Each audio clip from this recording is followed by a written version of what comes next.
హైదరాబాద్లోని హైటెక్స్లో జరుగుతున్న APTA global business కాన్ఫరెన్స్కి ప్రపంచ నలుమూలల నుంచి కొన్ని వేల మంది వ్యాపార దిగ్గజాలంతా కూడా ఇవాళ ఒకే వేదిక మీదకి రావడం జరిగింది. ఎస్ రైట్ నౌ ప్రస్తుతం నాతో పాటు Remax crest and group chairman Ramesh Bonam గారు ఉన్నారు. వారితో మాట్లాడదాం. సార్ రమేష్ గారు నమస్తే సార్. నమస్తే సార్.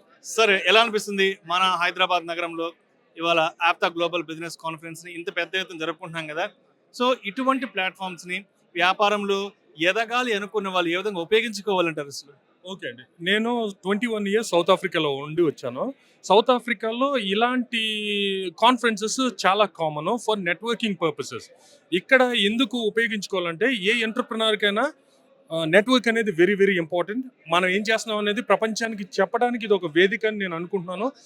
అలాగే ఇక్కడ చాలా మంది పెద్దలు వాళ్ళు సాధించిన విజయాలు ఇవి విని మీరు ఇన్స్పైర్ అయ్యి జీవితంలో ఇంకా మీరు కూడా విజయాలు సాధించడానికి ఇది ఉపయోగపడుతుందని నేను బలంగా నమ్ముతున్నాను. ఇప్పుడు ఎస్పెషల్లీ యంగ్ ఎంటర్ప్రెన్యూర్స్ విషయానికి వచ్చిన, విమెన్ విషయానికి వచ్చిన, మరి ఇక్కడ ఆప్తాలో ఉన్న అవకాశాలని వాళ్ళు ఏ విధంగా ఉపయోగించుకోవాలి అంటారు?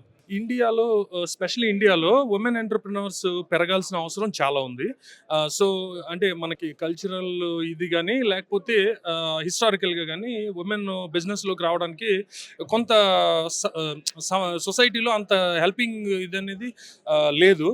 సో దాన్ని దాటుకుని ఇలాంటి ప్లాట్ఫామ్స్ని మీరు యూజ్ చేసుకుని మీరు కూడా ఎదగాలి, ముందుకు రావాలి, మీతో పాటు 10 మంది మీరు కూడా తీసుకురావాలని నేను కోరుకుంటున్నాను బలంగా. ఎస్పెషల్లీ ఎడ్యుకేషన్లో ఉన్న స్టూడెంట్స్ అనే వాళ్ళకి వాళ్ళ హైయర్ ఎడ్యుకేషన్ కోసము ఆప్తా ఎటువంటి సపోర్ట్ ఇస్తుంది అసలు? ఆప్తా డిస్ట్రిక్ట్ వైజ్ స్టూడెంట్లను ఐడెంటిఫై చేసి వాళ్ళకి చాలా హెల్ప్ చేస్తుంది. ఇప్పుడు చాలా చోట్ల నేను చూసిన కొన్ని ప్లేసెస్లో అమలాపురం, కాకినాడ ఇలాంటి చాలా ప్లేసెస్లో స్టేట్ వైడ్ స్టూడెంట్స్ని ఐడెంటిఫై చేసి వాళ్ళకి స్కాలర్షిప్లు ఇవ్వడం జరుగుతుంది. వాళ్ళ డ్రీమ్స్ని నెరవేర్చుకోవడానికి ఆప్తా ఒక టూల్గా ఉపయోగపడుతుందని నేను బలంగా నమ్ముతున్నాను. అండ్ ఇంకా ఫర్దర్గా ఆప్తా నుంచి ఎటువంటి ఈవెంట్స్ని ఎక్స్పెక్ట్ చేస్తున్నారు? ఇక నుంచి ఇంకా ఇది ఎంతవరకు ముందుకెళ్ళాలంటారు? యాప్తాలో ఇది first time of it's kind ఇంత బిగ్ ఈవెంట్ జరగడం. సో దీన్ని ఇక్కడతో ఇలా వదిలేకుండా ఈ నెట్వర్క్ని ఇప్పుడు సీరియస్ ఎంటర్ప్రినర్స్, ఇప్పుడు 100 మందిలో ఒక 50-60% సీరియస్ ఎంటర్ప్రినర్స్ ఉంటారు. వాళ్ళని ఐడెంటిఫై చేసి వాళ్ళని ఒక ప్లాట్ఫామ్ మీదకి తీసుకురావడానికి నెక్స్ట్ లెవెల్ ప్లానింగ్ జరగాలి, స్క్రూటనింగ్ జరగాలని నేను కోరుకుంటున్నాను.